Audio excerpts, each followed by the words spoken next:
நமக்கு நாமே செய்யும் துரோகம் ரொம்ப அற்புதமான ஒரு விஷயந்தான் இது. நமக்கு நாமே செய்யும் துரோகம்னா அது எப்படின்னா, எடுத்த காரியத்தில் முழு ஈடுபாடு இல்லாமல் இருந்தால் அது நமக்கு நாமே செய்யக்கூடிய துரோகமாக தான் இருக்கும். ஒரு காரியத்தை செய்யணும், ஒரு காரியத்தை ஆரம்பிச்சிட்டிங்கன்னா அந்த காரியத்தில் நீங்கள் முழு ஈடுபாடோடு இருக்கணும். அப்படி முழு ஈடுபாடோடு இருக்கும்போது மட்டும்தான் உங்களுக்கு வாழ்க்கையில் எடுத்த காரியம் வெற்றியாக அமையும். அப்படி இல்லாத போது ஒரு காரியத்தை ஆரம்பிச்சுட்டு அந்த காரியத்து மேலே முழு கவனம் இல்லாமல் நீங்கள் அசால்ட்டாக இருந்தீங்கன்னா, அதாவது அதைய உதாசனப்படுத்திட்டு இருந்தீங்கன்னா உங்களுக்கு வாழ்க்கையில் வேறு யாரும் துரோகம் செய்ய வேணுங்கிற அவசியம் கிடையாது. ஒரு காரியத்தை ஆரம்பிச்சுட்டு அதில் முழு கவனமும் செலுத்தாமல் இருக்கும்போது அந்த காரியம் வெற்றி அடையாது, தோல்வியில் தான் முடியும்.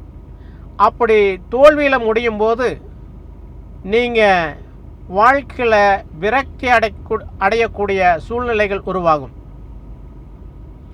அதுதான் உங்களுக்கு நீங்களே செய்துக்கக்கூடிய துரோகம் அப்படிங்கிறது. வாழ்க்கையில் எப்பொழுதுமே எந்த ஒரு செயலை ஆரம்பித்தாலும் அதில் முழு கவனம் எந்த ஒரு மனிதன் செலுத்தலையோ அப்படிப்பட்ட மனிதர்களுக்கு வாழ்க்கையில் வெற்றி கிடைக்காது, தோல்விதான் கிடைக்கும். அப்படி தோல்வி கிடைத்தால் அதுவே உங்களுக்கு நீங்களே செய்துகிட்ட துரோகம் என்றுதான் நீங்கள் நினைத்து கொள்ள வேண்டுமே ஒழிய வேறு யாரும் உங்களுக்கு துரோகம் செய்ய வேண்டிய அவசியம் இருக்காது.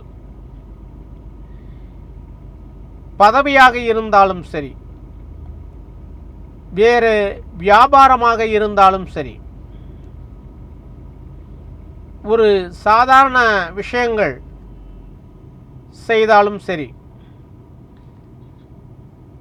எந்த காரியத்தை நீங்கள் ஆரம்பிக்கிறீர்களோ அந்த காரியத்தில் எப்பொழுதும் நீங்கள் முழு கவனத்துடன் இருந்து செயல்பட்டால் உங்களுடைய வாழ்க்கையில் ஒவ்வொரு நாளும் வெற்றிதான் என்பதை நினைவில் வைத்துக் கொள்ளுங்கள். உங்களுடைய காரியத்தில் நீங்கள் சிறப்பாக செயல்பட்டால் உங்களுக்கு நீங்களே மிக அற்புதமான ஒரு நண்பன் என்று நினைத்து கொள்ளுங்கள். ஒருவர் உங்களுக்கு உதவியாக இருந்தால் எப்படி உங்களுடைய மனம் மகிழ்ச்சியாக இருக்குமோ அப்படி இருக்கும் உங்களுடைய செயல் சிறப்பாக இருந்தால். வாழ்க்கை என்பது அற்புதமான ஒரு விஷயம்தான். அந்த அற்புதமான விஷயத்தை மீண்டும் அற்புதமாக மாற்ற வேண்டுமென்றால் நீங்கள் எடுத்த காரியத்தில் முழு கவனத்துடன் இருந்தால் உங்களுக்கு ஒவ்வொரு நாளும் அற்புதமான நாட்களாகத்தான் இருக்கும் என்பது உண்மை. ஆகையால் வாழ்க்கையில் வேறு யாரும் உங்களுக்கு துரோகம் செய்ய வேண்டிய அவசியமில்லை. நீங்கள் எடுத்த காரியத்தில் கவனம் செலுத்தாமல் ஏனாதானோ என்று இருந்தீர்கள் என்றால் உங்களுக்கு நீங்களே துரோகியாக மாறிவிடுவீர்கள் என்பதுதான் உண்மை. ஆகையால் எப்பொழுதும் எடுத்த காரியத்தில் முழு கவனம் செலுத்துங்கள். உங்கள் வாழ்க்கையில் எப்பொழுதும் வெற்றி இருந்து கொண்டே இருக்கும் என்பதுதான் உண்மை. நன்றி.